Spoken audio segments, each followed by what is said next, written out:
축덕과 추갈무시 함께 즐기는 방송 축덕숙덕 179번째 이야기 시작합니다. 와우. 안녕하십니까, 주영민입니다. 안녕하세요, 주시은입니다. 안녕하세요, 박진영입니다. 이성찬입니다. 115년 만에 폭우로 정말 충격에 휩싸였던 한 2-3일 있던 것 같습니다. 자, 아무쪼록 피해 없으셨길 바라겠고요. 피해 없으셨죠? 여기 계신 분들은? 네네. 저는 다 괜찮아요. 강북에 살아서. 네. 확실히 이게 또 침수 피해는 없었습니다. 강남 쪽은 굉장히 심각했던 것 같은데. 이 작은 한반도에서도 이 중부지방과 남부지방이 다른 게 부모님께서 아침부터 전화 오더라고요. 그래갖고 너무 이게 서울 쪽이 심각하다고 뉴스가 막 계속 나오니까 폭염이었대요. 네. 하고 전화 왔고 괜찮냐고. 약간 아무 일 없다고 저는. 그래서 이렇게 장마전선이 참 이 작은 한반도에서 네. 위 아래를 네. 나눠서 또 서울 안에서도 뭐 강남 다르고 또 강북 조금 다르고 그러니까요. 예전에 저 재수할 때 한번 엄청나게 비가 많이 온 적이 있었는데 그때는 제가 강남 살았었는데 그때 침수됐던 곳이 이번에도 거의 똑같이 침수가 됐더라고요. 저는 그때 가방을 머리에 이고 그 길을 건너고 있었는데 누군가 막 소리를 질러요. 그래서 뭐라고 들어봤더니 그 맨홀을 열어놨으니까 가면 안 된다는 거예요. 그런 얘기가 있어서 그 생각이 떠오르면서 굉장히 섬뜩한, 이번에도 좀 비슷한 사고들이 좀 있었잖아요. 맨날 막 이렇게 뚜껑 막 열리고 막 날아가던데. 그러니까 30년 정도가 지났는데도 똑같은 사고가, 물론 그때보다 비가 더 많이 오긴 했지만 네. 뭔가 대책이 필요하지 않을까. 그러니까 싶습니다. 기상 변화가 뭐 이제 그거는 디폴트로 두고 이제 자주 일어날 거니까. 그걸 두고 이제 대비책을. 최악을 생각해서 대비를 해야 되지 않을까라는 생각도 좀 정말 이렇게 들더라고요.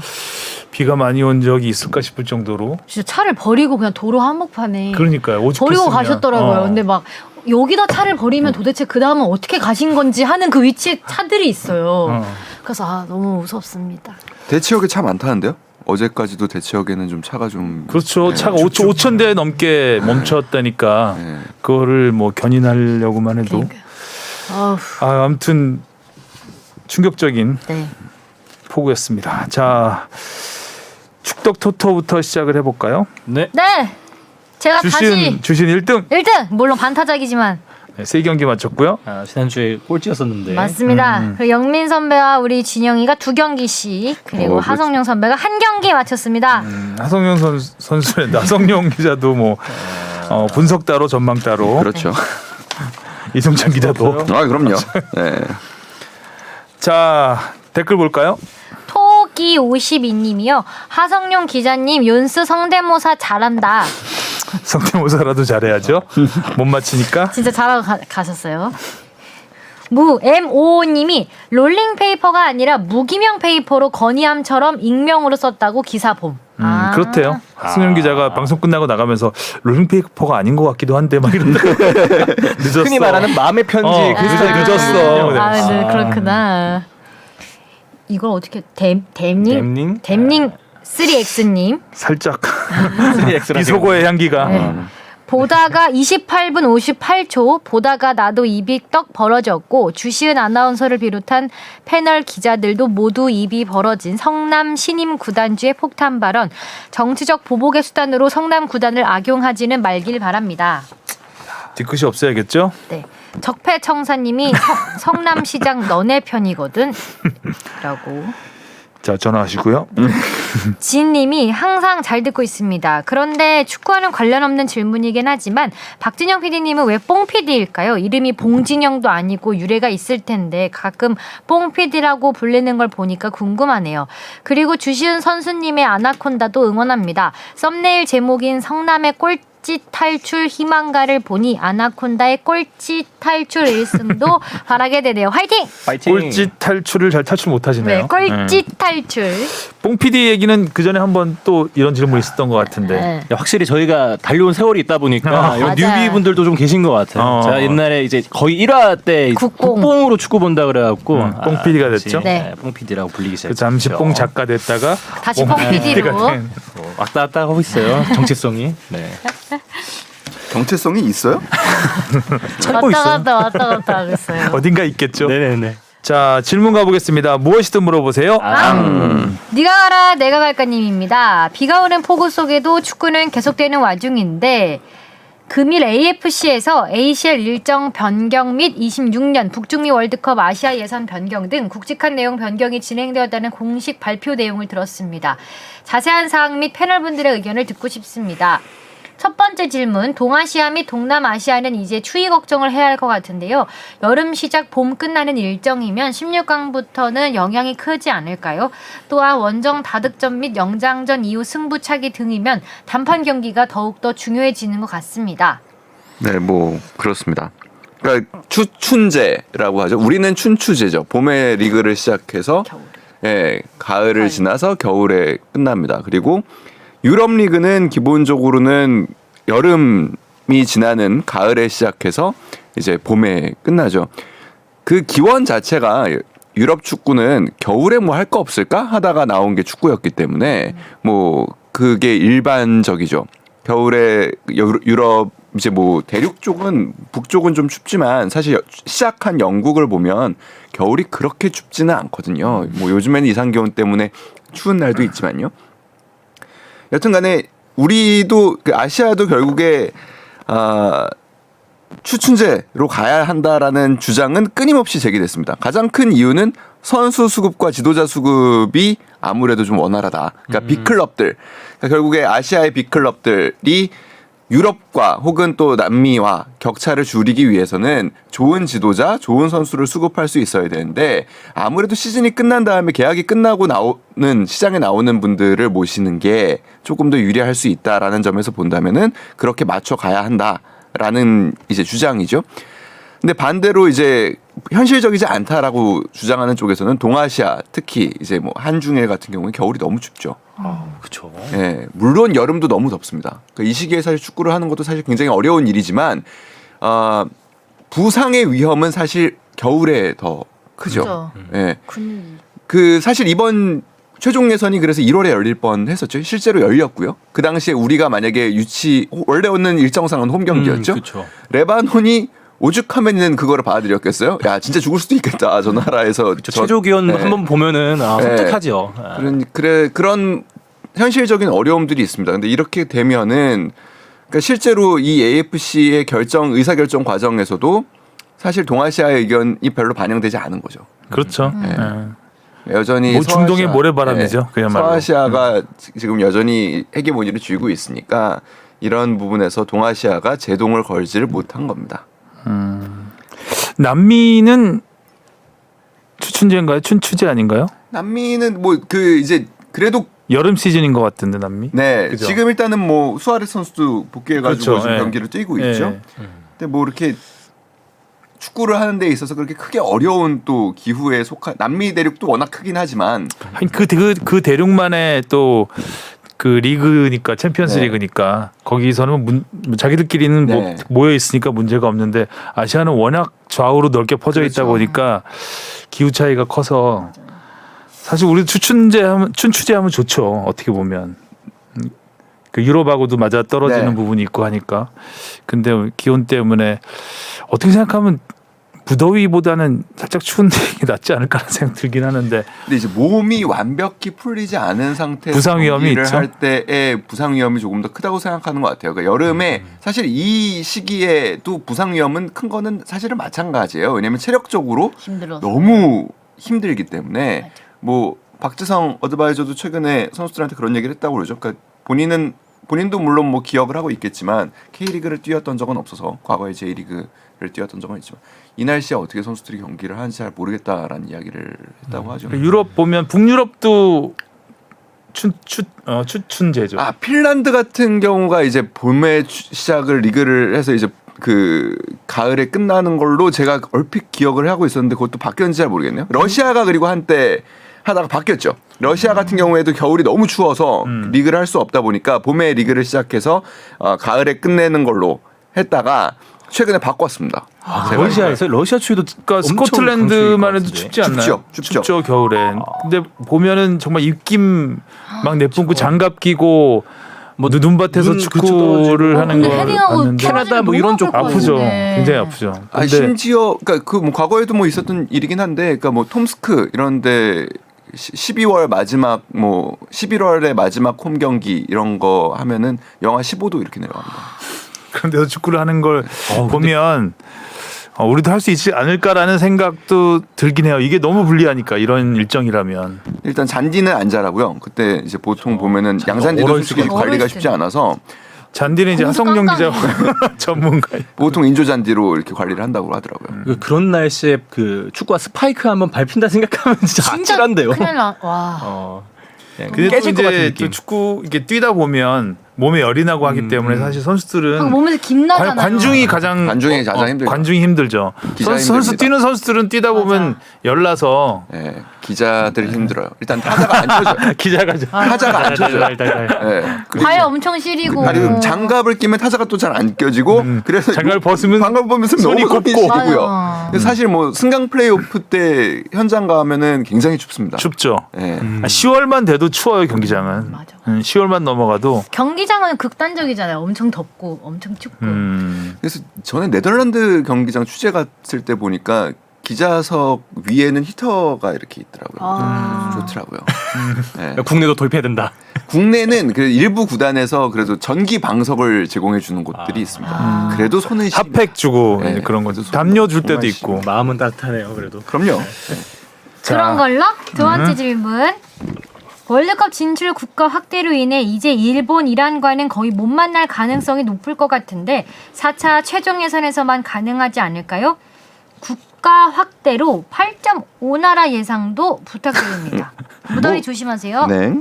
8.5나라 예상은 쉽지 않습니다. 네. 좀 오는 더더욱이. 네, 정우는 진짜 힘들죠. 네, 일단은 뭐 예선 시스템이 바뀌었죠. 1차 예선은 이제 피파 랭킹 하위 22개국이 아시아에서 참가를 해서 22팀이 홈앤어웨이로 해서 11팀이 2차 예선에 올라오게 되는 구조입니다. 그래서 기존의 피파 상위 랭킹 25개국에 여기 이렇게 올라온 11개국, 36개국이 2차 예선을 펼칩니다. 이제 4개국씩 9개조. 그러니까 여기서 두 팀씩 올라가기 때문에 우리가 뭐 2차 예선을 우리는 2차 예선부터 이제 참여하게 될 텐데 2차 예선을 통과하기 어려울지는 않을 것 같고 이제 3차 예선 우리가 최근까지 최종 예선이라고 부르던 네. 거는 이제 결국에 18팀이 이제 3차 예선에 출전을 해서 6개국씩 3개조로 편성됩니다. 기존에는 2개조로 펼쳐지던 게 이제 3개조가 되니까 뭐 여기서도 일단 각조 2팀들 그러니까 6팀은 직행을 하는 거고요. 각조 3, 4위 차지한 6개 팀이 또 이제 조를 나눠서 이제 조별 예선을 치르고 뭐 이렇게 올라가는 구조입니다. 3개 조를 놓고 보면은 뭐 아무래도 아시아 현재 지금 가장 강한 나라라고 뽑는다면 이란, 한국, 뭐 일본 정도기 때문에 이 3개 조로 나뉜다면은 이 3개 나라는 찢어질 가능성이 굉장히 높겠죠. 뭐 이 세 나라들은 뭐 이제 월드컵 걱정을 하기는 조금 그렇죠. 이제 옛날 네. 얘기가 될 수 있는. 그럴 수 있을 것 같고 이제 그 밑에 제가 보기에는 호주, 카타르, 사우디, 아랍에미리트 여기는 리그가 괜찮게 운영이 되는 자국 리그가 비교적 그래도 수준 있게 진행이 되는 리그들입니다. 그래서 카타르, 사우디, 아랍에미리트 다 마찬가지고요. 그래서 요 정도까지는 그래도 월드컵을 안정적으로 출전할 수 있지 않을까. 이게 7개 정도 저는 그 정도까지는 생각합니다. 그 다음에 이제 뭐 다크호스라고 거죠. 이제 부를 만한 팀들이 뭐 이라크, 오만, 우즈베키스탄, 뭐 중국 또 그래도 올라올 수 있지 않을까라는 생각도 그 한두 장을 놓고 이제 경합하는 그 그룹에 있지 않을까라는 생각을 합니다. 베트남 빼셨나요?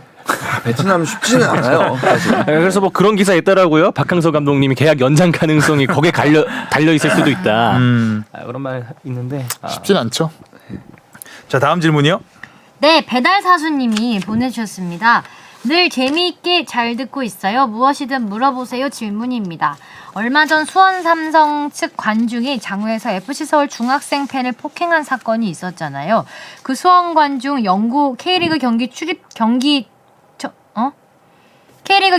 영구 출입 정지. 영구 출입 정지 처분을 받았다는데 실제로 어떻게 출입 금지를 시키나요? 출입문에서 사진을 갖다 놓고 일일이 대조하는 것도 아닐 것이고 아마 본인 이름으로 온라인 티켓 구매를 못하거나 할 것 같은데 오프라인으로 티켓 구입하고 들어오려면 들어올 수도 있는 거 아닐까 하네요. 그 처분이 실효성이 있는 것인가 해서 여쭤봅니다. 그런 나쁜 X는 정말 축구장 근처에 얼씬도 못하게 해야 하니까요. 실효성이 없죠. 실제로 통제하기 어렵습니다. 뭐 근데 우리뿐만 아니라 K리그, 뭐 메이저리그 그리고 프리미어리그에서도 이런 관중을 대상으로 한 영구 출입 금지라는 제재를 내리지만 사실 조금 현실적이지 어느 리그에서도 현실적이지는 않습니다. 그래서 뭐 과거에 이제 2018년 러시아 월드컵 때처럼 팬 아이디 제도를 아주 적극적으로 도입하지 않는 한, 그래서 티켓에 뭐 어느 정도의 개인 정보가 들어가 있고 이런 시스템을 마련하지 않는 한 현실적이지는 않고요. 이번에는 아무튼 그 리그는 K리그 연맹은 가해자에게 이제 서약서를 받았다고 해요. 그래서 만약에 출입이 적발될 경우에 민형사상 책임을 지겠다라는 내용의 이제 서약서를 썼다고 합니다. 형사 책임으로는 주거 침입죄 성립 가능성이 있다는 검토 의견을 받았다고 합니다. 만약에 들어오지 말라고 했는데 들어왔으니 네. 그래서 일단은 뭐 이런 상황이라고 하고, 서울 구단 같은 경우에는 이제 피해자의 가족과 피해자 선수가 아니죠. 피해자 팬을 경기장에 직접 초청을 해서 선수들과 감독이 직접 좀 위로하는 시간을 좀 가졌다고 하고요. 네, 그래서 좀 트라우마가 되지 않도록 경기장 오는 게 뭐 그런 안 좋은 기억으로 남지 않도록 좀 뭐 노력을 했다고는 합니다. 또 애기여가지고. 그러니까요. 중학생은 중학생이니까. 아니라고 하지만. 네. 자, 이슈 포커스 제목이 어떻게 되죠? 주말 예능 개막, 코리안 리거들의 산뜻한 출발. 네, 손흥민 선수 드디어 시작했습니다. 네. 개막전부터 골까지 넣었으면 참 좋았을 텐데 활약이 대단했습니다. 도움 좋았죠. 하나 기록했고 또 한 골 이끌어냈고 네. 사우스햄튼의 4대1로 완승을 거두면서 토트넘이 좀 아주 출발이 산뜻합니다. 아, 좋죠. 대승이죠. 일단은 리그 선두예요. 골득실이 가장 좋은가 보죠. 네, 리그 선두예요. 네. 이대로 리가 끝나야 되는데 그렇죠. 그런 우스갯소리도 있을 정도로 웃나요? 우승을 해야 되는데 웃음만 나오는. 네. 자, 챔피언스리그 가는 걸로 티켓을 딴 걸로 1등으로. 네. 근데 토트넘 같은 경우에는 베스트 11을 보면은 이적생들, 그러니까 새로운 데뷔전을 치르는 선수들은 일단 선발 명단에서는 없었죠. 네. 그러니까 기존에 있던 선수들로 베스트 11을 채웠었고, 재밌는 거는 뭐 일단은 뭐 세세뇽도 그렇고, 세세뇽은 뭐 토트넘 입단 후 첫 골이었죠. 인생 경기 펼쳤죠. 네. 그리고 뭐 손흥민 선수가 도왔던 다이어 선수의 이제 역전골. 그러니까 이런 골들이 사실은 굉장히 고무적이죠. 그러니까 팀이 4대1 대승을 거뒀는데 그 4골 중에 손흥민 선수와 케인 선수의 골이 없어요. 정말 이례적이죠. 네. 요 근래 이례적이죠. 생각해 보면. 네. 그러니까 지난 시즌을 보면은 손흥민 선수하고 케인 선수가 뭐 합작한 골이 뭐 30골을 훨씬 넘어가고, 그 다음에 뭐 두 자릿수 득점을 한 선수가 없었거든요. 그럼에도 불구하고 이렇게 됐다라는 거는 뭐 의미가 있죠. 그래서 경기 후에 다이어 선수 인터뷰를 들어봤는데, 센터백이 결국에 이제 자리도 놀랍잖아요. 사실 그 자리에 가 있다는 것 자체가 물론 뭐 코너킥에서 시작된 상황이 이어진 상황이긴 하지만 벤투렌데요. 콘테죠. 콘테 감독이 11명 누구나 팀으로서 골을 넣을 수 있도록 준비를 하라고 했다는 거예요. 그러니까 팀 전술적으로. 그러니까 어느 위치에 있든 그리고 어떤 상황이 되든 공격적으로 가담을 해서 결국에 골을 넣을 수 있게. 그리고 공격수만이 공격을 하고 골을 넣는 게 아니라 이제 수비수도 적극적인 상황에 따라서. 사실 근데 이 전술을 이해하기는 쉽지는 않았을 거라고 생각해요. 근데 시간이 그래도 좀 지나서 그쵸. 가능하지 않았을까라는 생각을 하고, 콘테 감독은 또 그런 얘기를 했더라고요. 그러니까 그 경기력에 대해서 굉장히 만족감을 드러냈고, 공을 뺏겼을 때 결국에 어떻게 찾아올 거냐라는 부분에 대한 주문을 많이 했다라고 해요. 그래서 어디서 강한 압박을 할 것이고 어디서 중간 정도의 압박을 할 것이고, 이런 것들이 팀이 그래도 약속한 대로 잘 경기를 풀어냈던 것이 아닌가. 확실히 생각이 듭니다. 그런 기대를 모으게 하는 점이 있는 것 같아요. 콘테 감독의 2년 차. 그러니까 확실히 프리시즌을 보냈으니까, 물론 이번에 그 선발 출전한 선수들이 지난 시즌과 뭐 동일했었잖아요. 이렇게 뭐 경쟁 구도에서 선수들이 조금 더 각성한 것도 있긴 하겠지만 그 감독의 전술을 확실하게 이해한 부분도 있는 것 같고, 그리고 이런 손키에 대한 부담도 없어지는 거. 그러니까 선수들도 좀 더 그 골잡이를 해야 되는 선수들도 좀 더 폭넓은 시야를 갖고 플레이에 임한 것 같아요. 그러니까 내가 해결해야 된다 이런 생각보다 이게 다른 선수들도 줄 수 있는, 그리고 상대방도 이게 토트넘을 견제할 때 조금 더 여러 가지 수를 생각하게 해야 하는 좀 더 기대감을 모으는 첫 경기지 않았나 싶습니다. 우리가 프리시즌 훈련 모습 봤잖아요. 근데 네. 그렇게 훈련한 효과가 지난 시즌의 토트넘보다는 확실히 좀 단단해지고 더 강해진 느낌이 들었던 경기였던 것 같고, 여기에 이제 뭐 히샬리송 선수가 또 가세한다면 점점 더 탄탄해지겠죠. 그리고 일단 천억을 썼잖아요. 일단 천억 정도 이제 썼는데 돈을 써야 돼. 플렉스 했는데 해야지, 돈값을 잘해야지. 근데 아직 돈 맛을 꺼내기도 전에 이렇게 경기적으로 나아진 게 보였으니까요. 돈만. 그래도 손흥민은 골을 넣었으면 좋겠다. 여의죠. 네, 넣어야 됩니다. 슈팅도 제일 많이 했고 이번에 4개. 저 찬스 팀 내에서 가장 많았고 키패스도 4개.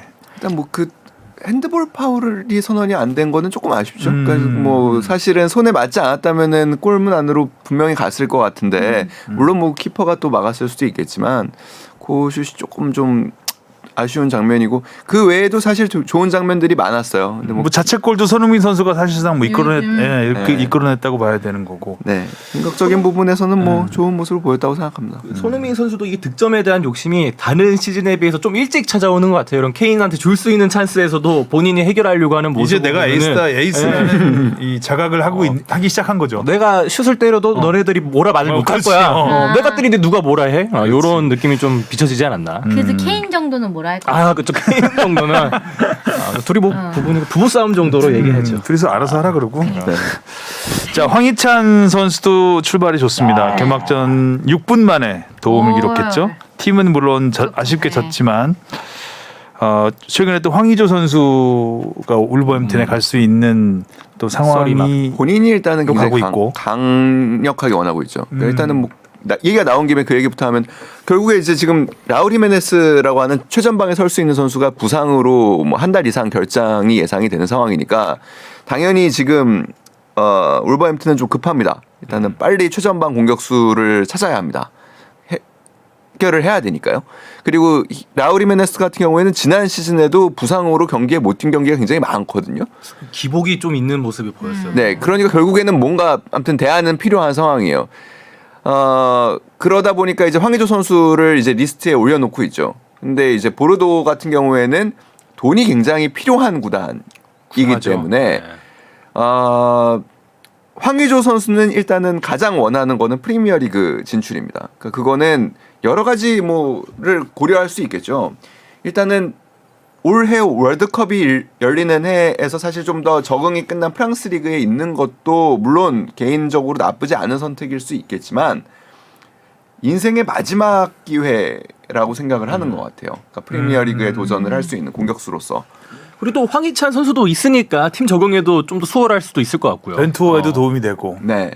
그리고 실제로 그런 모습이 좀 보였죠. 이번 경기에서 황희찬 선수가 결국에는 어쩔 수 없이라고 봐야 될 것 같아요. 최전방으로 나왔는데 아무래도 황희찬 선수 좋은 모습을 많이 보여줬어요. 뭐 슛, 너무 잘하네요. 예, 슛도 좋았고 돌파도 좋았고 연계도 좋았고 뭐 여러 가지 점을 보여줬지만, 아무래도 파괴력적인 부분에서 스트라이커로서의 파괴력이 조금은 낯선 부분이 있다고 생각한다면 그 전방에 다른 선수가 하고 황희찬 선수가 결국에 측면으로 빠졌을 때의 황희찬 선수는 조금 더 장점이 살지 않을까라는 생각이 조금 더 들었던 경기였고요.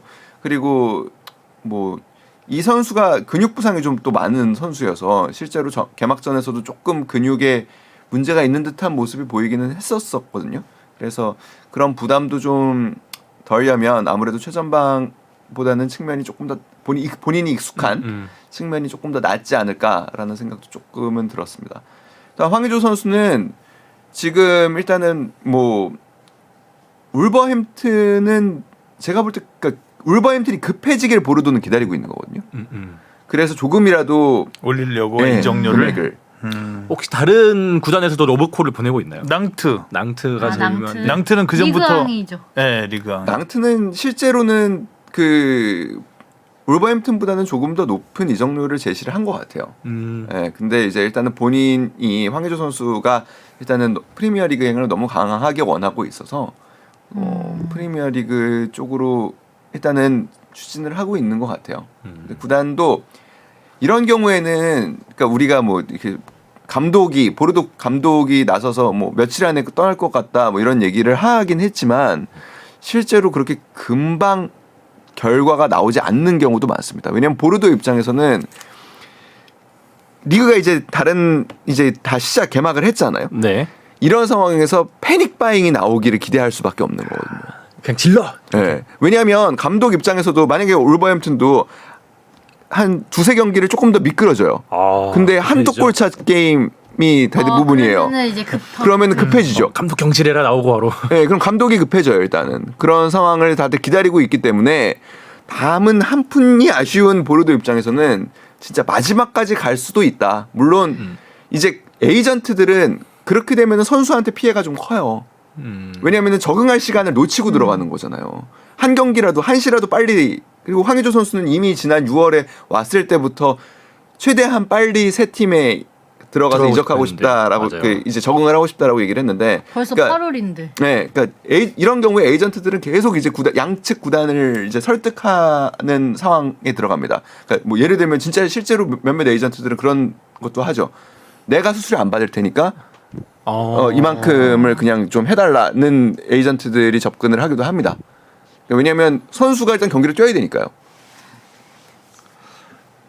현재로서는 그러면 가능성이 있나요? 울버햄튼 가능성이 좀 더 높다고 봐야 되나요? 울버햄튼 가능성이 몇 경기 더 져야 되나요? 황희찬에서 좀 못하고. 그래도 그렇지. 네, 뭐 얼마만큼의 돈을 지불할 수 있는. 일단은 보르도의 기대에는 많이 못 미쳐요. 보르도는 지금 낭트로 보내고 싶은 건가? 글쎄요. 근데 낭트도 뭐 현지 언론에서는 낭트하고도 조금 이게 너무 시간을 끌면서 서로 간에 낭트 입장에서도 빨리 스쿼드를 완성시켜야. 네, 신뢰가 조금 깨져가는 거 아닌가라는 이야기들이 현지 보도에서 조금 나오고는 있습니다. 그러니까 이렇게 시간을 끄는 걸 보면 울버햄튼 쪽을 좀 더 보고 있는 게 아닌가. 황의조 선수는 황의조가 강력히 요청하는 네. 하기 때문에 네. 그러지 않을까라는 생각 좀 듭니다. 자, 프리미어리그에서는 맨체스터 유나이티드가 충격적인 패배를 당했습니다. 브라이튼과 홈 경기에서 2대1로 졌는데 이게 창단 이후 처음이래요. 홈에서 진 게. 네. 브라이튼에 진 게. 네, 브라이튼의 홈에서 진 게. 근데 뭐 2골 바로 먹고 시작했죠. 네, 시원하게 먹고 시작했어요. 최악의 전반전을 보여줬죠. 네, 테나 이제 데뷔전이었는데 그래서 사실 이번 시즌부터 프리미어리그가 스포티비에서 다 유료로 바꿨잖아요. 그래서 사실 우리나라에 그래도 물론 뭐 손흥민 선수 때문에 토트넘 팬들이 많긴 하지만 그래도 전통적으로는 맨유 팬이 제일 많다고 봤을 때. 그럼요. 맨유 팬, 리버풀 팬, 아스날 많아요. 다들 첼시도 있고. 다들 이제 커뮤니티에 올라오는 게 전반 끝난 다음에 결제 취소할까? 올 시즌 튼거 빠른 환불. 올 시즌 튼 거 같은데 이거 환불해야 되나라는 그런 글들이 많이 올라오더라고요. 유튜브 하이라이트 보지 뭐 이러고. 결제 취소. 호날두는 후반 교체 투입됐는데 슈팅 한 개. 근데 그 이슈가 많았죠. 그래서 전반에 일단은 테나가 안 넣었어요. 일단은 그 프리시즌 동안에 프리시즌 경기 보면은 좀 어이없긴 했죠. 호날두가 경기 투입을 해놨는데 전반 내내 백패스를 합니다. 그러니까 테나가 화를 내죠. 뭐 하는 거냐? 지금 그 내가 너를 그런 의미로 섭외한 게 아닌데 지금 태업인가? 그래서 그러고서 후반에 빼니까 집에 갔죠. 근데 그것도 좀 썰이 있긴 하던데요. 그러니까 먼저 뭐 경기를 마친 선수들은 이 지역이 차가 좀 막히니까 집에 빨리 갈 수 있으면 빨리 가라 뭐 이런 말을 했다는 썰도 있고. 뭐 아무튼 근데 진짜 가라고 간다 이것도 좀 웃긴 말도 감독은 있고. 용납할 수 없는 행위라고 얘기를 했어요. 네. 했다가 경기 앞둔 이제 프리미어리그 개막전 앞두고는 최고의 선수와 함께해서 뭐 좋다 뭐 이런 또 인터뷰를 립서비스를 또 하기도 했죠. 그러니까 계속 뭐 밀당을 하고 있는 것 같아요. 여튼간에 그래서 전반에 안 넣었는데 이기면 뭐 하겠어 둘이 선수하고 감독하고 싸워서 전반에 골을 허용한 순간 이제 그 호날두의 표정이 약간 오히려 좋아. 좋아한다기보다는 뭐 커봐라 뭐 안 될 거 나 없으니까 안 되지 뭐 약간 이런 들어갔는데도 안 됐는데? 근데 뭐 들어가서 경기가 조금 더 좋아지긴 했어요. 맨유 입장에서는 확실히 그래도 호날두 선수가 들어온 다음에 경기가 좀 잘 풀리기는 했습니다. 아무튼 팬들은 야유를 보냈다는 거. 네. 참 자본이 말년이 많은 선수네. 참 그러니까 말년이 좋아야 되는데 이거 메시 기가 막힌 오버헤드 네, 킥 어우. 넣은 날 아니었나요? 그날 그 다음 날인가 그랬던 것 같은데 또 하나 주목할 선수 리버풀의 우루과이 대표팀 네, 다 우리가 맞붙어야 될 선수들이죠. 오늘도 이 그렇고. 선수는 역시 잘할 것 같았어요. 어우, 좋더라고요. 1,000억 원의 사나이. 아, 그러니까 진짜 보는데 조금은 겁이 나긴 하더라고요. 일단은 타점이 너무 좋고요. 그러니까 제공권에서 그러니까 우리로 따지면 이제 김민재 선수가 좀 골치가 좀 아플 수 있겠다. 기본적으로 타점이 굉장히 높습니다. 그래서 공을 떨어뜨려 주는 부분도 좋고 그리고 발 기술도 좋고 아주 뭐 자기의 장점은 다 보여줬던 것 같아요. 실제로 이날 경기가 리버풀이 안 풀렸던 경기였거든요. 네, 그래서 잘생겼어요? 아, 네. 잘생겼네요. 이런 스타일 좋아하시는군요. 좋아. 머리 짧은 거 잘생겼는데요. 네. 갑자기 말문이 막히네. 뭐 이거 잘생겨 본 적이 없어서 잘 모르겠네요. 자 그럼 결론은 누네스는 잘생겼다로 마무리를 해야 돼. 1,000억 원의 사나이가 거기서 나온 거네요. 이런 또 가치까지 더해져서. 얼굴값 한 건가요? 아니 네. 리버풀 역사상 아무튼 가장 큰 이적료로 데려온 선수니까.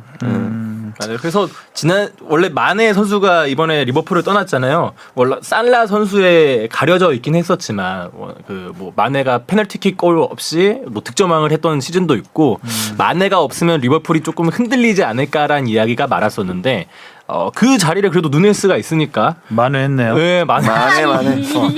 그리고 또뭐 만에 프리시즌 한해 만에 했는데 만에 한 것으로. 역시 만해다. 자 벤피카에서 28경기 26골. 과연 리버풀에서는 몇 골을 넣을 수 있을지. 살라와의 또 살라까지 있으니까 리버풀도 아주 뭐 공격력이 뭐 현지에서는 득점왕 후보로도 뽑고 있고요. 꼽히죠. 네, 당연히. 홀란드까지 해서 월드컵을 앞두고 손흥민과의 또 같은 조 대표의 대결 주목이 됩니다. 직전에 대결을 합니다 또. 카타르 월드컵 직전에 네. 리버풀과 네. 큰 경기네. 우와. 보는 우리는 흥미진진. 어떻게 뭐 출장 어떻게 어렵겠죠? 흥민이 진진하면 될 것 같습니다. 그냥 국민이 한국에서. 진진한 것으로. 선배 4비로 갔다 오시면. 근데 그 코로나 사비는 무서워서. 바르셀로나 감독 아닌가요? 코로나. 자 K리그로 넘어가 보겠습니다. 네. 제목은요? 현대가 더비에서도 빛났다. 국대급 전북 수비 허문 엄원상. 엄원상 정말 네. 대단했습니다. 거의 원맨쇼였죠. 네, 네. 최근의 활약은 뭐 거의 K리그 원탑이라고 해도 과언이 아닐 정도로 울산이 우승하면 무조건 네, MVP 죠. 무조건 무조건 MVP MVP 줘야 엄원상 될 것 선수 같아요. 아닐까요? 그래서 준비했죠 우리가. 준비했는데 이동성이 찌찌뽕 맞추고 오셨어요. 두 분. 아니 타이밍 안 맞췄는데 딱 맞았어요 지금. 그래서 저희가 준비했습니다. 엄원상 선수의 전화 인터뷰를 잠시 후에 해보도록 하겠습니다. 그럼 울산과 전북 경기 좀 잠시 짚어보고 전화 인터뷰를 해볼까요? 네, 뭐 수많은 이야기거리도 나왔었죠. 재밌는 경기였잖아요. 엄원상과 조현우로 딱 그럼요. 압축이 되겠죠 네. 이 경기는. 네, 울산 입장에서는 사실 경기력이 썩 좋지는 않았죠. 잘 안 풀렸어요. 특히 후반전에는 거의 점유율을 내주다시피 했었죠. 네, 뭐 좋지 않았고 사실은 뭐 왜 그랬지? 비긴 게 다행인. 좀 골을 넣고 일찍 내려선 느낌이 들긴 했어. 이게 전술적인 건지 지쳐서 그런 건지 모르겠는데 지친 것 같아요. 네, 좀. 그거 플러스 비겨도 나쁘지 않다라는 전략도 내려설 때 있었던 것 내려설 같고요. 줄 알아야 돼요. 네. 저희는 근데 지금 그러니까 의도한 대로 경기가 풀리는 팀은 제가 볼 땐 12팀 중에 없을 거예요. 너무 지금 일정이 힘들고요. 완전 맞아 너무 빡빡. 이런 날씨에 네, 그리고 일주일에 보기만 해도 힘든데. 두 경기씩 하려면 습도가 80%가 다 넘는 날씨 속에서 뭐 맞아. 기온도 뭐 30도에 다 가깝고. 선수 입장에선 차라리 영하가 나요. 이런 날씨에 아니, 정말. 영하 10도 이하만 안 내려가면 원래 여름에는 겨울이 좋다 생각하고 겨울엔 여름이 좋다 생각하고 그런 이미 것처럼. 웜업 때 한 경기 뛴 느낌이거든요. 그렇지. 진짜 이미 90분 웜업 풀타임. 때, 다 빼고. 진 다 빼고 쉽지 않을 것 같아. 선수들 막 유니폼들이 다 엄청 젖어서. 젖어 있잖아요. 그러니까요. 잘 흠뻑쇼, 쏘겠어. 흠뻑쇼. 사실 뭐 시작은 좋았죠. 울산 같은 경우에는 뭐 엄원상 선수가 시즌 거의 베스트 골에 가까운 모습을 보여줬죠. 그러니까 그 중앙선 바로 앞부분부터 사실 메시였죠, 뛰기 메시. 시작해서 뭐 수비수를 어떻게 뭐 제치는 동작이 유장선 선수였나요 마지막에? 그랬던 거. 뭐 화려하게 나온 건 아니지만 정말 그 간격과 그 타이밍을 정확하게 알고 가야 할 곳으로 갔습니다. 너무나 침착하게. 네. 그러니까 그 드리블 스타일도 조금 달랐던 것 같아요. 그 전에는 치달이라고 하죠. 공 앞에 딱 그렇죠. 던져놓고 따다다다다 뛰어가는 느낌이면 이번에는 진짜 아까 지금은, 메시처럼 뭔가 메시처럼 공 근처에서 이렇게 잔발. 네. 잔발로 치고 들어가는. 한 타이밍만 딱 노린다 하면서 바로 진짜 그 짧은 움직임으로 상대 수비수를 벗겨버리는. 그냥 달리기만 잘하던 엄원상이 아니에요. 이제. 일단 전화해서 아나콘다 한번 특강 나와줄 수 있냐 물어봐야겠다. 그러면은 그 이제 현영민 감독도 일단 울산 지금 소속이니까 네. 어떻게 좀 그 인연을 잘 이어서 원래 저희가 근데 울산을 한번 가려고 했었어요. 가서 약간 이렇게 트레이닝을 받으려고 몇 번 트라이를 했었는데 뭐 현영민 감독한테 네, 같이 이제 같이 가서 가서. 이제 울산 현대랑 뭘 어떻게 홍 감독이 콜라보를 하려고 했었었는데 홍 감독이 호락호락하지 않아요 그런 거에. 근데 이제 안 돼. 이게 팀이야? 스케줄 조정이 안 되고 내가 팀이야 팸이지. 했는데 그 스케줄이 안 되고 또 거리도 너무 이제 멀고 왔다가 울산 멀어요. 네, 이래가지고 안 됐었죠. 좀 아쉽네요. 가도 안 될 수 있습니다. 그래도 뭐라도 관광만 하고 오는 거죠. 뭐. 뭐라도 배울 수도 있었잖아요. 뭐 그랬다는 비하인드. 그래도 뭐 배움의 열정은 있어요. 네 맞아요. 이 경기에서 또 하나의 화제는 바로우 선수였죠. 아 맞아요. 첫 골을 허용할 때 바로우가 뺏겼죠. 그쵸. 뒤에 그리고 뭐 동점골을 김태환 선수. 바로우가 넣었고. 네. 근데 이 경기 직전에 바로우 어머니가 돌아가셨어요. 맞아요. 근데 그 사실을 숨기고 동료들한테 숨기고 출전해서 원맨쇼를 했는데 경기 마치고 좀 울림을 줬죠. 그래도 저는 그게 팀을 위해서. 그 해설진들이 중계진들이 그 얘기를 하길래 당연히 선수들이 다 알겠거니 모르고 뛰었대요. 네, 했는데 아 선수들은 모르고 뛰었대요? 모르고 네, 뛰었대요. 그다 감추고 일부러. 그래서 저는 그 세리머니 할 때도 그 많이 하잖아요. 이거 하늘 가리키는 요 시그널. 그걸 무조건 할 거라 생각을 했는데 안 하고 되게 기뻐하더라고요. 또 골 또 넣으면 좀 뭔가 복합적인 심정이 들겠거니 했는데 되게 기뻐하고 그냥 이 순간을 즐기네라고 했는데 이제 진짜 그러니까 즐긴다고 이 순간만큼은 좀 흠뻑 그 몰입해 있는 거죠. 근데 알고 보니까 이제 주변 동료 선수들한테도 비밀로 했다 그래서 진짜 프로다. 그러니까 중요한 경기니까 그만큼 뭔가 조금이라도 이 흔들림을 주고 싶지 않았던 것 같아요. 골 장면에서는 좀 행운도 좀 따랐죠. 사실 뭐 굴절돼서 들어갔으니까 어느 정도는. 그래서 뭐 근데 그 전에 과정이 되게 좋았죠. 그 안으로 그렇죠. 치고 들어가는 치고 꺾어서 치고 들어가는 그 과정이 참 좋았고 뭐 이 경기에서 만약에 진짜 바로우 선수의 골이 없었다면 사실 그 전에 구스타보 선수가 페널티킥을 실축하는 장면도 있었고 실축이라기보다는 사실 선방에 가깝죠. 조현 선수가 워낙 그건 뭐 일단 방향을 읽혔고 방향을 읽혔다고 해도 막기 어려웠죠. 네. 따라가기로 뭐 들었던 공인데. 조현우 선수가 사실은 이 승점 1점에는 지분이 한 0점 엄원상 선수만큼 있지 않을까. 그렇죠. 네.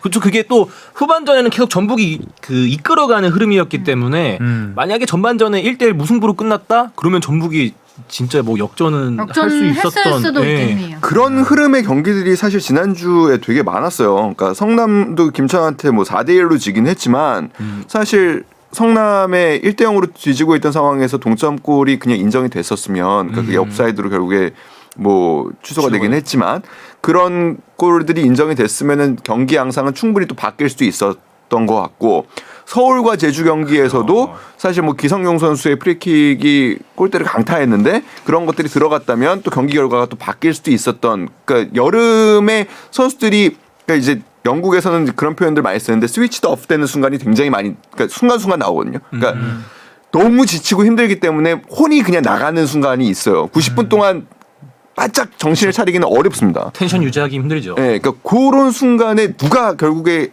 어떻게 보면 좀 방. 운도 따라야 되고 결정력이 있었느냐로 그 승패가 확 갈린 희비가 갈린 경기들이 많았기 때문에 지난주 사실 뭐 다시 돌아가면 울산 경기도 그랬다고 봐야죠. 지금 그 개성용 선수 골대 강타 얘기했었는데 그 서울이 제주한테 2대0으로 졌잖아요. 예. 우리 뽕 PD가 얼마나 아쉬웠으면 네. 여기 이제 분석한 내용에 서울 골대 강타 2회 서울 제주의 0대2 패배.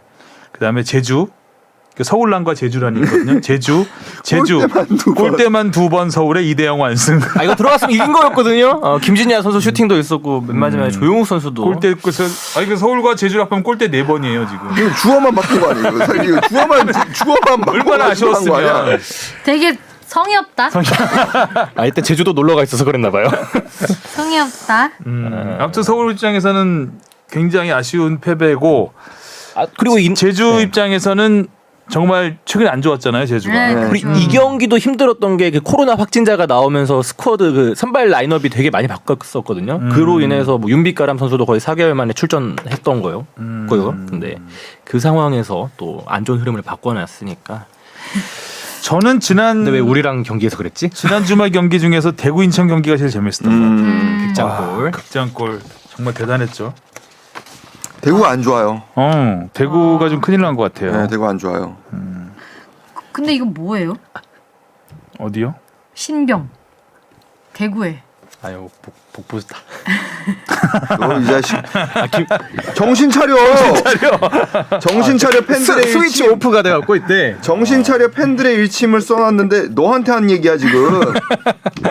이거 분명히 김진혁 선수 사과했다는 그거 붙여놨던 걸로 기록하는. 그러니까 팬들이 정신 차려라고 그 소리를 지른 거예요, 거기서 경기장에서. 그렇죠. 뭐 정신 요새 이제 경기력 안 좋고 그리고 김진혁 선수가 그래서 경기 끝나고 나서 팬들과 좀 대화 나누기도 하고 미안하다고 뭐 했었죠. 정신 차려. 정신 좀 그래서 차려야 신병을 되네. 확보한 건가요?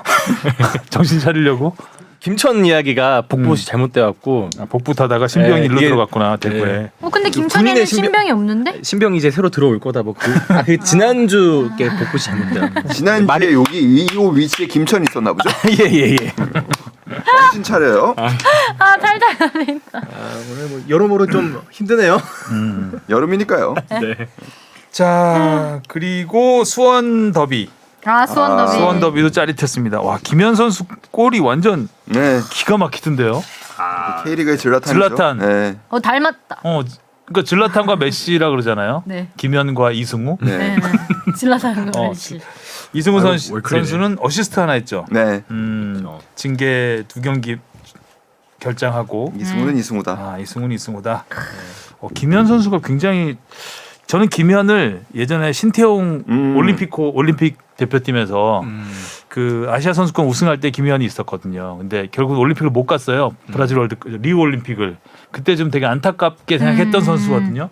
근데 살짝 뭐가 부족했다는 느낌 하나씩. 있었어. 근데 이 경기는 좀 진화한 김현을 본 것 같습니다. 저도 이례적이었죠. 그리고 수원 삼성의 이병근 감독이 사실 선수 탓을 잘 안 하는 지도자로 또 유명한데, 그러니까 아무튼 이런 반성이 그러니까 보통은 이제 그 패배 후에 인터뷰 때 보통 본인 탓을 많이 하시는, 그러니까 자신 탓을 많이 하시는 또 지도자신데, 너무 속절없이 무너졌어요. 이게. 예.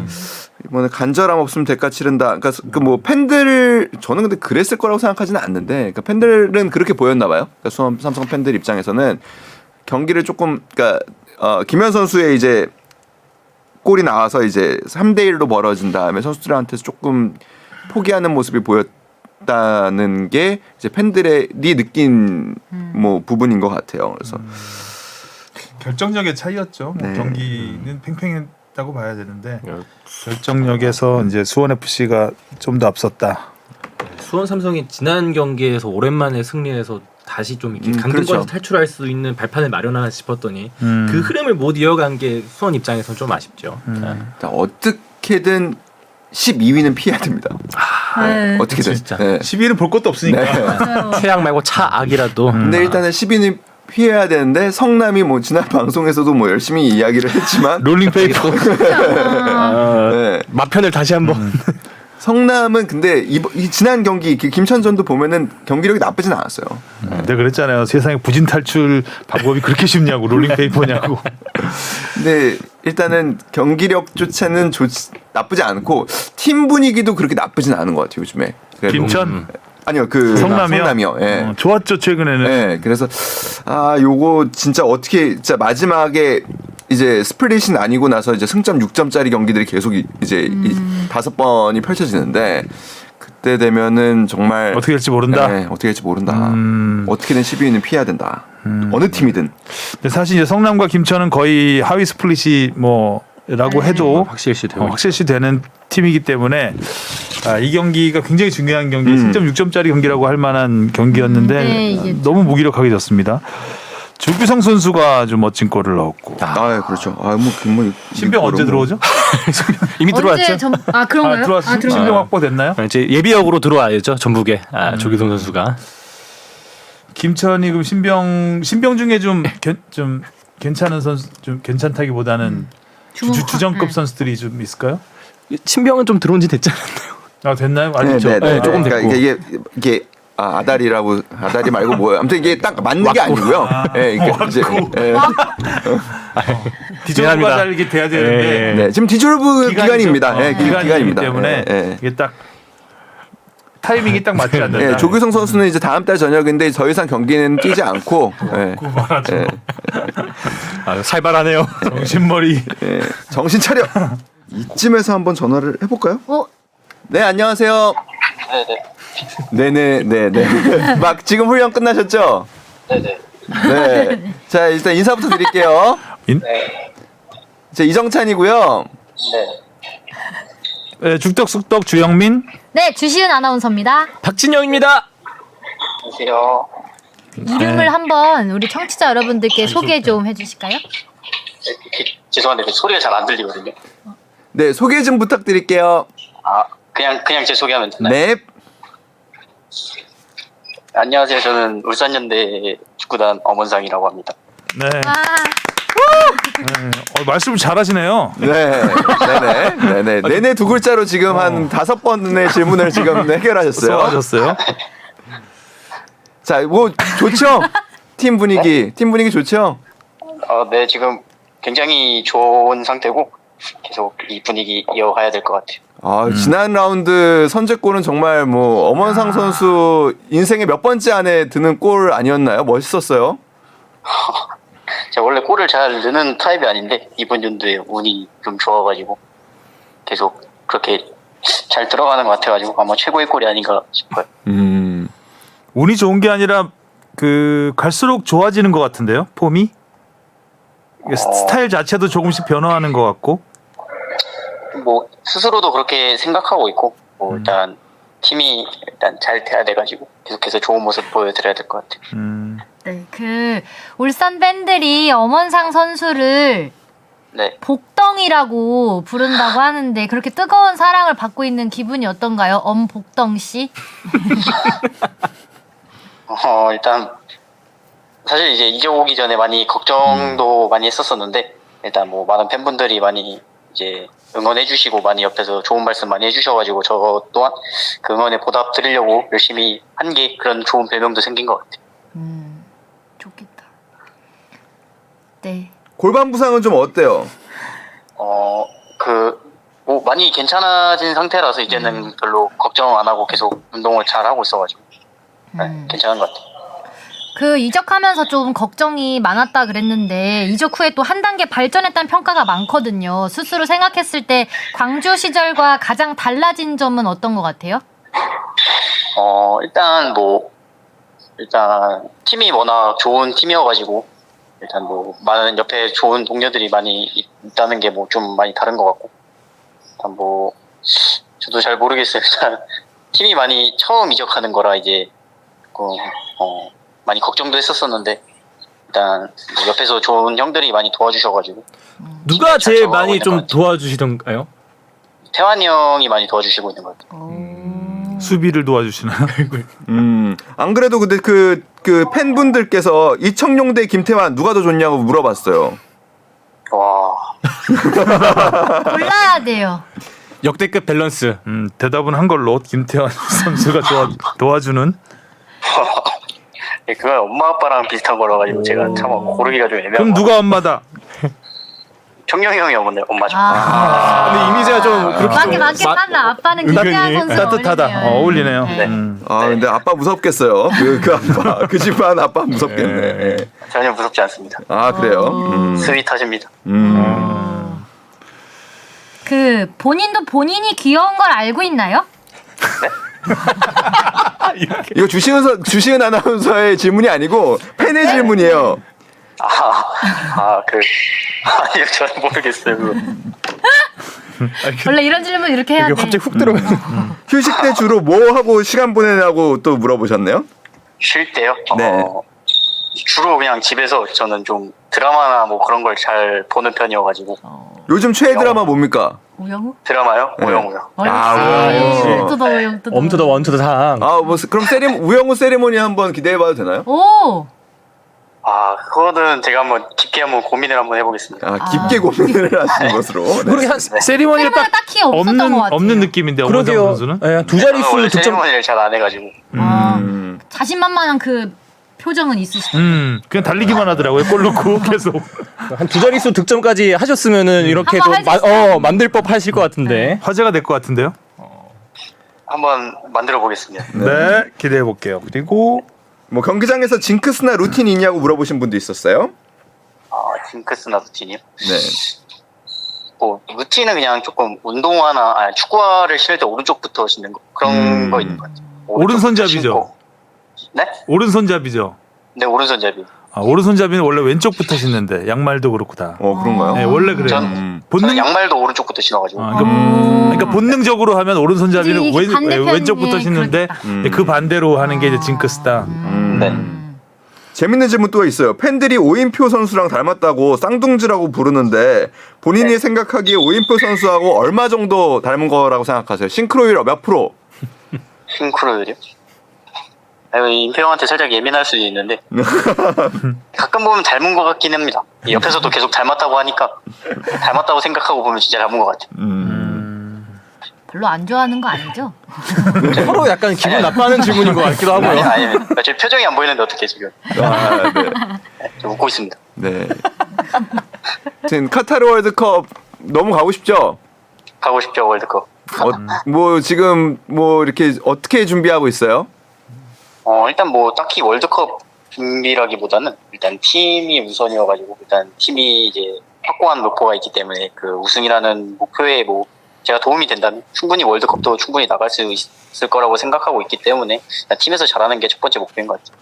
이번 주 대구와의 경기, 대구가 요즘 조금 어렵긴 한데 대구도 또 지금 뭐 급한 상황이어서 아주 강하게 나올 텐데 저희 대부분이 다 지금 울산이 이길 거라고 예상을 했어요. 저희 4명 다. 네.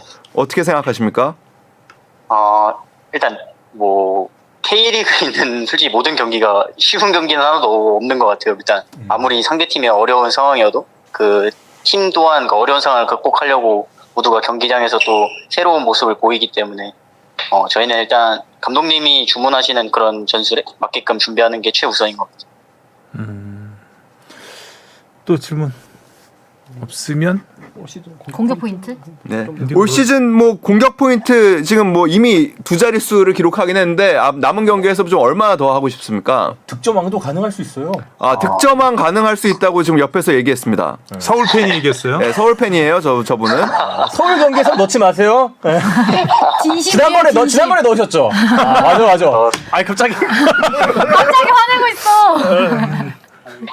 일단 뭐 솔직하게 개인적인 뭐 득점 욕심은 따로 없고 일단 뭐 제가 많은 뭐 골을 넣거나 도움을 주면은 그래도 팀이 이길 확률이 많이 높기 때문에 일단 끝날 때까지 최대한 많은 포인트를 기록하려고 스스로도 노력할 거고 될 수 있다면 뭐 남은 경기에서 뭐 공격 포인트 이렇게 된 거 20개는 채우고 싶어요.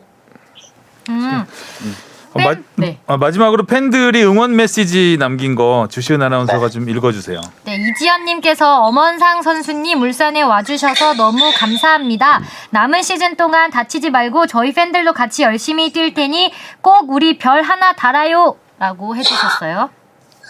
이분은 닉네임이 어려우니까 어떤 분은 어떤 상황에 있던 항상 뒤에서 울산 팬들이 응원한다는 것을 잊지 말라고 꼭 전해달라고 하셨고요.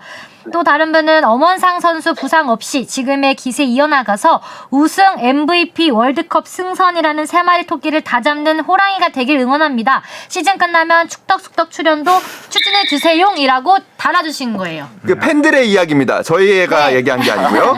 그리고 호랑이가 아니고 호랭이라고 쓰셨어요. 네, 호랭이. 그럼 어떻게 시즌 끝나고 월드컵 다녀오셔서 한번 출연해 주시는 걸로 약속을 하실까요? 네, 좋죠. 방송에서는 박제. 거짓말하면 안 돼요. 거짓말 아닙니다. 이말 박제. 네. 저희 기다리고 있겠습니다. 네, 알겠습니다. 점심 식사 맛있게 하시고요. 네, 감사합니다. 네, 감사합니다. 고맙습니다. 맞습니다. 네, 엄한성 선수 인터뷰였습니다. 말씀 잘하시는데요. 그러니까요. 초반에 내내만해서 내만 굉장히 걱정했는데. 약간 땀났어요 그때. 요새 인터뷰 쉽지 않겠다. 득점을 많이 하셔서 그런가 여유가 생긴 느낌이 좀 물씬 풍기지 않아요? 걸으면서 인터뷰하시는 거 같아요. 99년생이면 굉장히 어린 선수인데 몇 년생이요? 99년생. 우리 나이로 아직 24시죠. 사람이 태어났어. 네? 실력만 좋아진 게 아니라 네. 이게 말하는 그러게요. 것 말에 좀 네. 철학이 있는 것 같고 오. 어른스럽다는 느낌이 들었습니다. 세리머니 한번 기대해 보겠습니다. 우투더 영투더. 이게 잘 어울릴 것 같은데. 진짜 잘 어울리실 것 같은데. 자, 그리고 20세 이하 여자 월드컵이 이제 이 방송이 나가는 날 개막을 합니다. 와우. 어. 우리나라는 프랑스, 나이지리아, 캐나다와 C조에 속해 있는데요. 네. 세죠? 이름값만 봐도 프랑스 강한 셉니다. 우리는 이번에 특징은 이제 우리 대표팀을 이끄는 최초의 여성 감독. 네. 예. 황인선 감독. 황인선호. 우리 축구 대표팀의 각급 연령별 모든 대표팀을 여자 통틀어서 축구의 시조세라고 할 수 있는. 그렇죠. 그죠? 네, 네. 한 분쯤은 계실 줄 알았는데 처음이라는 걸 듣고 좀 놀랐어요. 네, 일단 처음입니다. 대표팀 통틀어서 여성 감독은 처음입니다. 네. 이 황인선 감독이 그 한국의 첫 월드컵 사상 첫 월드컵 진출을 이끌었죠. 네. 네, 이끌었던. 선수로서. 네, 선수로서. 네. 아. 일단은 뭐 그 시기 2003년을 전후해서 그 시기를 이제 전성기를 보냈던 선수였고 2003년 4년 사실 한국 여자 축구가 굉장히 환경이 열악했던 시절에 그렇죠. 예전 인터뷰도 좀 찾아보니까 당시에 실업팀에 입단하면 월급 45만 원 받았답니다. 그러니까 그 시기에 축구를 했던 최저임금 진짜 거의 되나? 그럼 그랬나 봐요. 그때. 네 그런 알바인데. 네, 거의 그 알바도 시절- 아니다고. 네, 생계 유지도 좀 힘들었을 것 같은. 그 시절에 축구를 하면서 또 극적인 또 골들로 당시 이제 아시아 선수권에서 극적인 골들을 넣어서 한국 축구의 사상 첫 월드컵 본선행을 이끌었던 지도자고요. 브라질과 첫 경기에 교체 출전하면서 이제 월드컵 데뷔전도 치렀었고요. 그 뒤에는 여자 축구의 역사적인 순간에 늘 현장에 있었죠. 그래서 2010년에 20세 대회, 바로 이 대회였죠. 독일에서 열린 이 대회에서 한국 축구 사상 피파 대회에서 처음으로 3위를 하는데 코치로서 또 힘을 보탰던 지도자입니다. 그 이후에도 계속 이제 여자 축구 지도자의 이제 수업을 받으면서 2019년에는 이제 윤덕여 감독이 물러난 다음에 감독 대행을 잠깐 대표팀 감독 대행을 맡아서 대표팀 감독으로서 미국 원정 평가전에 지도를 하면서 당시 세계 최강 월드컵 우승팀 미국을 상대로 1대1 무승부를 이끈 지도력을 발휘한 적도 있었고 그 이후에는 이제 콜린 벨 감독과 함께 이제 여자 대표팀의 코치로서 콜린 벨 감독을 보좌하다가 지난해 말에 이제 20세 대표팀 사령탑 지휘봉을 잡게 되면서 한국 축구에서는 이제 각급 연령대별 대표팀을 통틀어서 최초의 여성 지도자, 여성 사령탑이 됐습니다. 아주 탄탄하게 그 단계를 밟아서 차근차근 올라와서 감독까지 맡으면서 이제 월드컵 무대까지 맡게 됐는데 20세 이하 여자 월드컵. 네. 20세 이하에서는 우리가 좋은 성적들을 많이 거뒀잖아요. 그렇죠. 최근에는 좋지 않았어요. 네, 최근에는 그러니까 바로 직전 대회였던 2018년 때는 본선 진출에 실패했었고 2016년에는 조별리그에서 탈락했었습니다. 사실 황금 세대로 불리는 지소연, 그렇죠. 뭐 이민아 이런 선수들 그런 세대 때가 아주 좋았었는데 이번에는 전력이 좀 어떤가요?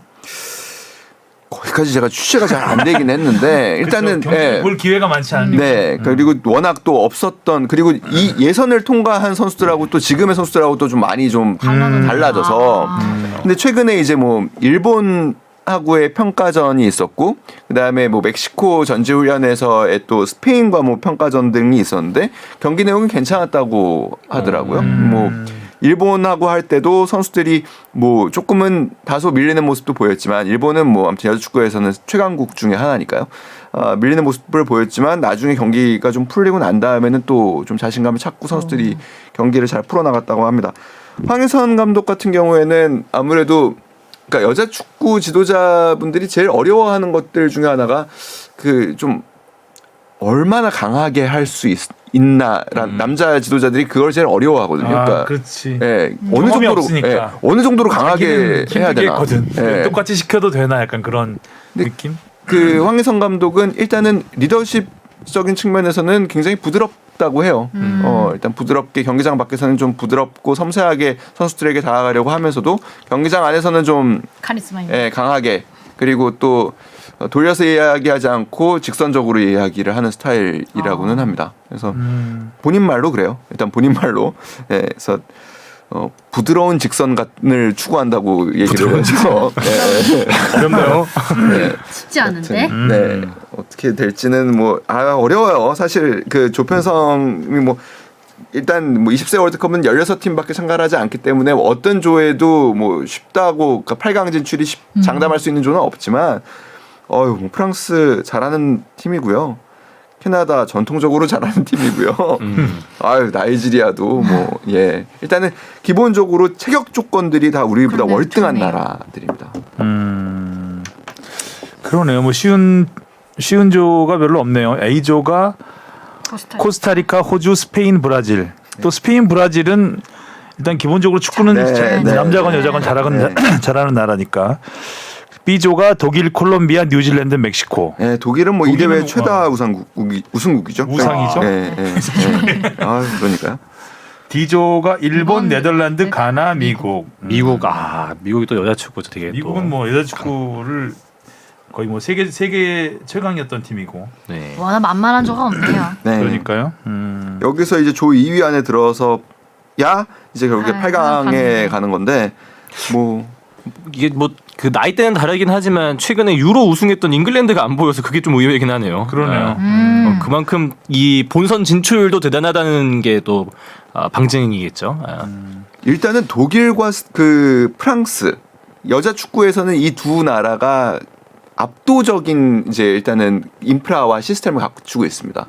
특히 프랑스가 또 아주 콜린 벨 감독이 프랑스 그 프로리그에서 감독하다 오셨죠? 네. 가장 최근 월드컵이 프랑스였었나요? 프랑스였죠. 그렇죠. 네, 그래서 거의 뭐 관중 장난 아니었죠. 관중 거의 매진이길래 와 이게 최다 관중. 와 그거 보고 진짜 열개 여자 축구의 최근 이 유로 여자 축구 유로도 막 이 프랑스 여자 월드컵부터 시작된 붐이 거의 절정에 이르는 그 단계가 아닌가 싶어요. 그리고 실제로 여자 선수들의 리그의 임금 수준도 독일과 많이 프랑스가 제일 좋고요. 그러니까 영국은 그에 비하면은 조금은 낮은 수준. 영국은 많이 났더라고요. 네. 워낙 남자 축구가 인기 있는 세계적인 리그다 보니까 상대적으로 또 그런 게 아닐까 싶기도 근데 하고. 이제 프리미어 리그가 또 이제 워낙 이제 세계 최고의 리그다 보니까 이제 구단들이 이제 여성 팀들을 다들 이제 운영을 하고 있거든요. 그러면서 조금씩 그러니까 빠르게 성장하고 있는 나라이긴 합니다. 그럼 프랑스는 별도로 운영하나요? 남자 여자가 별도 아니 조금 더 훨씬 더 일찍 프로화를 하면서 자리를 잡았죠. 그러니까 영국은 최근까지도 사실은 세미 프로 형태. 그러니까 선수들이 다른 일을 하면서 이제 그렇죠. 영국은 사실 이제 프리미어리그 팀의 그러니까 유소년 구단 운영하듯이 네네네. 여자 축구팀을 하나 갖고 있는 정도. 그 정도였고 비중이 크지 않았죠.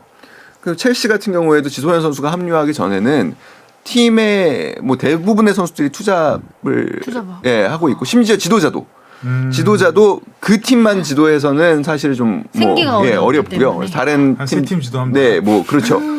그래서 상대 팀까지 지도해야. 야 오늘 감독님 나오시는 날이냐 안 나오시는 날이니 이게 오늘 화요일이니까 나오시는 날 이런 상황. 원장님 오늘 저기 진료하세요 뭐 이거네. 네. 그렇구나. 그런데 최근에는 뭐 좀 많이 좋아졌다고 해요. 그러니까 그래서 당시 여자 팀의 뭐 투자를 당시에 첼시 레전드였던 존 테리가 좀 더 우리 여자 해야 된다 더 해서 뭐 이렇게 투자를 하기도 하고 그랬었죠. 여자 축구가 갈수록 상품성이 높아지고 있어서 피파는 미래라고 보고 있죠. 그러니까 피파가 성장할 수 있는 동력은 내년 여자 월드컵을 처음으로 별도로 팔았어요. 네. 중계권을. 네. 그러니까 기존에는 피파 패키지라고 해갖고 같이 피파 이렇게. 월드컵에 이제 부속되는 U20 대회도 마찬가지고 여자 월드컵도 마찬가지였는데 내년 여자 월드컵은 별도로 팔았어요. 샀어요 저희가. 어이. 그래서 8월 18일 목요일 11시에 프랑스와의 경기를 SBS가 중계합니다. 와. 이건 U20대이고 내년 여자 월드컵도 샀다는 말씀입니다. 아, 내년 월드컵도 기대해 주세요. 토토로 토토. 자, 토토 할까요? 네. 토일월 경기하겠습니다. 네. 울산과 대구. 울산. 울산. 아, 울산. 인천 대 전북. 저 인천. 저도 인천. 인천이 잘 잡긴 잘 잡아요. 전북을 또. 잡을 때가 됐어. 그 자동차 더비 예전에 인천 대우 시절에 그러니까 그 예. 그럼 저만 또 네, 얘기 인천. 갈게요. 전북. 제주 대 포항. 포항. 여기도 지금 3, 4위 대결이죠? 이렇게 되면. 포항이 이기면은 이제 되게 또 진진해지죠. 아 그러면은 저도 이렇게 지금 3점 차거든요. 맞아요. 전북과 전북, 포항이. 포항이. 그러니까 전북이 제가 진다고 예상을 했으니까 포항이 이기는 걸로 한번 예상을 해보겠습니다. 저는 근데 제주도 좀 이래서 잘하는데. 우리가 많이 못 맞추고 얘기를 가는 주시은 아나운서가 많이 맞추는 거야. 그럼 저는 제주. 저도 제주. 고르셨어요? 포항? 난 포항. 수원 삼성 대 성남.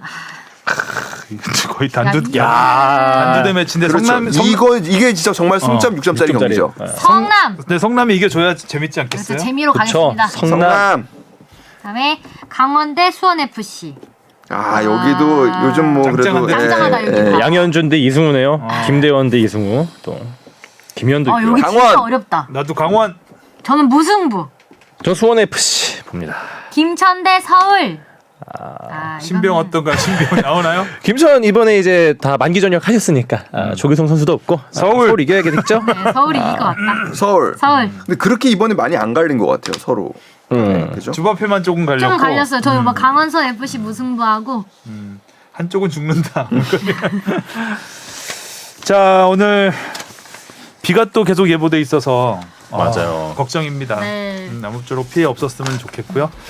자 한 주 잘 지내시고 다음 주에 만나요. 수고하셨습니다. 안녕. 고맙습니다.